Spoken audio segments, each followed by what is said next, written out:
Irmãs, a paz do Senhor, bom dia. Gostaria de compartilhar com vocês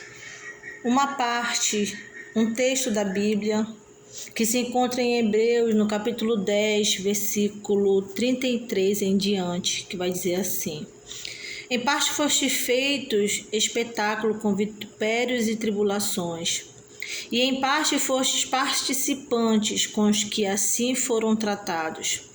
Porque também vos compadeceste dos que estavam nas prisões e com gozo permitistes a expoliação dos vossos bens, sabendo que em vós mesmos tendes nos céus uma possessão melhor e permanente.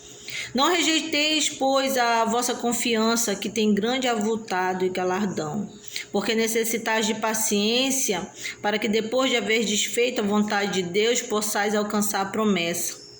Porque ainda um pouquinho de tempo e o que há de vir virá, e não tardará. Mas o justo viverá da fé, e se ele recuar, minha alma não tem prazer nele. Nós, porém, não somos daqueles que se retiram para a perdição, mas daqueles que creem para a conservação da alma. Analisando nesse texto aqui, eu vi o quanto é importante não somente a gente suportar as aflições, mas a gente ajudar aos nossos irmãos, as pessoas a suportarem também, a terem ânimo, a terem esperança, a terem fé. Como aqui no capítulo 33, Paulo vai falar que nós somos muitas das vezes espetáculos para algumas pessoas, algumas determinadas pessoas, pelas nossas aflições, pela nossa dificuldade. Muitas pessoas se alegram com a nossa dificuldade ou zombam de nós porque nós somos crentes, nós cremos em Deus e nós passamos por tantas coisas, né? Eles não acham que seja vantagem, por isso não querem servir ao Senhor, não querem se chegar até nós, porque não vejo vantagem em servir a Deus. E ele vai falar que assim nós somos feitos de espetáculos, mas também ele vai falar que tem outros que, além de servir de espetáculo, tem parte com os que assim foram tratados. E ele vai falar que por isso nós temos um avultado galardão diante de Deus. Então, nada do que nós fazemos para ajudar o nosso próximo, seja ele da igreja ou não, seja ele alguém que a gente goste ou não, que a gente considere ou não, porque que proveito teria se nós amássemos e ajudássemos apenas as pessoas que nos fazem bem? Isso é muito fácil. Jesus vai falar que qualquer um faz isso, ou tanto o ímpio quanto o justo fazem isso. Mas eu gostaria que vocês não desanimassem na nossa caminhada, nesse propósito que Deus colocou pra gente. Muitas das vezes a gente não entende o propósito de Deus, porque Ele é onisciente, Ele conhece lá na frente, quando Ele colocar algo no nosso coração, ou colocar algo no coração do nosso líder, do nosso dirigente, do nosso pastor. Ele tem um propósito, e o propósito de Deus, muitas das vezes, não é nós mesmos. Deus pode mover a vida de alguém, Deus pode mover um mundo por uma pessoa. Muitas das vezes Deus move a nossa vida, porque a nossa vida vai alcançar uma pessoa. Muitas das vezes Deus nos coloca num lugar, porque a nossa vida vai alcançar uma pessoa. Nem sempre no propósito de Deus somos nós mesmos, o propósito de Deus vai além de nós. Aqui em Isaías...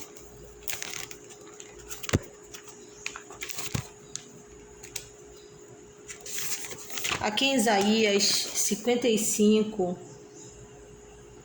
8 vai dizer assim: Porque os meus pensamentos não são os vossos pensamentos, nem os vossos caminhos os meus caminhos, diz o Senhor.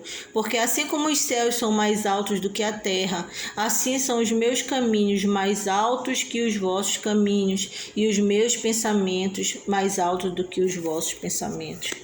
Então o Senhor tem um propósito muito maior em tudo, muito além do que pensamos, muito além do que imaginamos. Eu gostaria que nós todas andássemos numa só direção, que a gente confiasse no propósito de Deus, no direcionamento de Deus. Porque Deus, Ele dá a direção a quem Ele escolhe. Ninguém fica na obra ao léu, ninguém é separado ao léu, ninguém faz as coisas diante de Deus é o Léo. O Senhor, Ele separa cada um e usa cada um da maneira que lhe cabe, da maneira que a pessoa é, independente se ela é capacitada ou não, independente se ela é inteligente ou não. O Senhor usa cada um conforme a necessidade que há naquela pessoa, conforme Ele vê algo naquela pessoa que mesmo que a pessoa não tenha, mas se ela tiver o coração aberto, disser eu quero, o Senhor dá para que, não por ela, mas para que outras vidas sejam alcançadas também.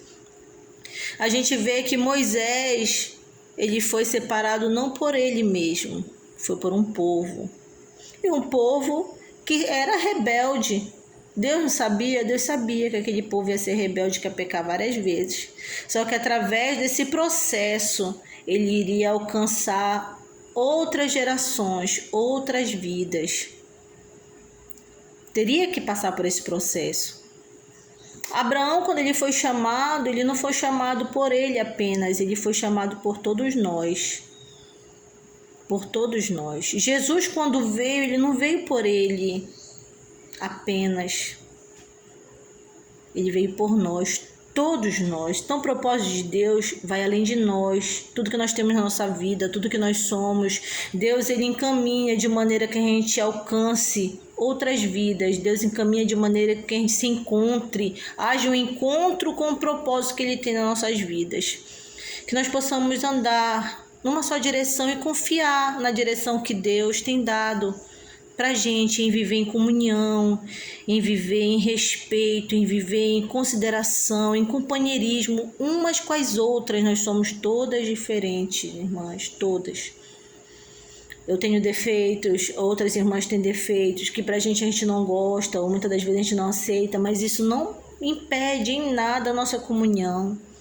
Isso não impede em nada a gente de relacionarmos. Nenhuma pessoa vai ser igual a gente mesmo.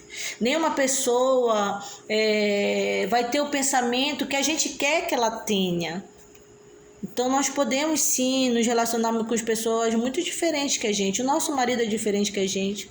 Os nossos filhos são diferentes que a gente. Isso não impede a gente de amá-los.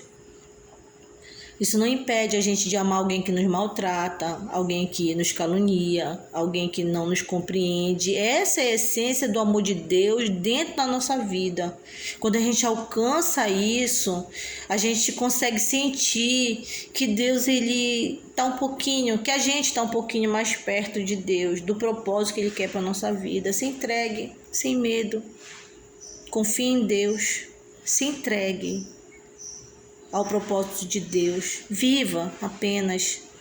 Deixe o Espírito Santo guiar a sua vida. Deixe o Espírito Santo guiar as nossas vidas em verdadeiro amor, em verdadeira comunhão, em verdadeira unidade, sabe? Vamos combater dentro de nós, cada uma combate dentro de si aquilo que não condiz com o Espírito Santo. É só ler lá em Gálatas, onde está escrito sobre, acho que é Gálatas 6, os frutos da carne, ou 5, frutos da carne, fruto do Espírito. O que for o fruto da carne, vamos combatendo dentro de nós, cada um combate dentro de si. E mesmo aquelas que não desejam, podem pedir a Deus, Senhor, eu quero desejar isso, eu desejo isso. Senhor, eu não tenho firmeza, eu não tenho ânimo para fazer a tua obra, para estar todo o tempo na igreja, para estar todo o tempo ajudando, não tenho ânimo, mas me dá, Senhor. Se eu preciso ter, me dá. Porque tem vidas que você vai alcançar que eu jamais vou alcançar. Tem parentes, tem vizinhos, tem amigos. Cada uma tem alguém para alcançar que a outra jamais vai alcançar. Então assim o Senhor vai expandindo o propósito. É assim que se expande o Evangelho. A gente abraçando, amando, independente de como a outra seja, as pessoas que vão chegando na igreja, a gente acolher como mães na fé. Nós precisamos aprender a ser mães na fé. Isso é algo assim que nós já recebemos. Então, tudo que a gente deseja para nós mesmos, nós precisamos fazer em prol de outra vida, porque toda a nossa vida é regada de plantação e colheita. Então, toda vez que nós vamos fazer algo, a gente tem que medir, mensurar tudo aquilo que a gente está fazendo. Se é uma plantação boa, porque dessa plantação nós vamos colher muitos frutos. Ou se é uma plantação ruim, né? Se a gente plantar vento, como diz o ditado, a gente colhe tempestade. Então, que nós possamos ter mais discernimento na nossa plantação, que nós possamos escolher plantar coisas boas para a gente colher coisas boas na nossa vida, e que a gente não possa ter medo de viver o propósito de Deus, e que a gente coloque os pensamentos de Deus acima dos nossos, a vontade de Deus acima dos nossos, porque é muito mais alto do que os nossos. Nós somos muito limitados. Deus é perfeito, Deus é onisciente, Deus é onipresente, Deus ele é onipotente.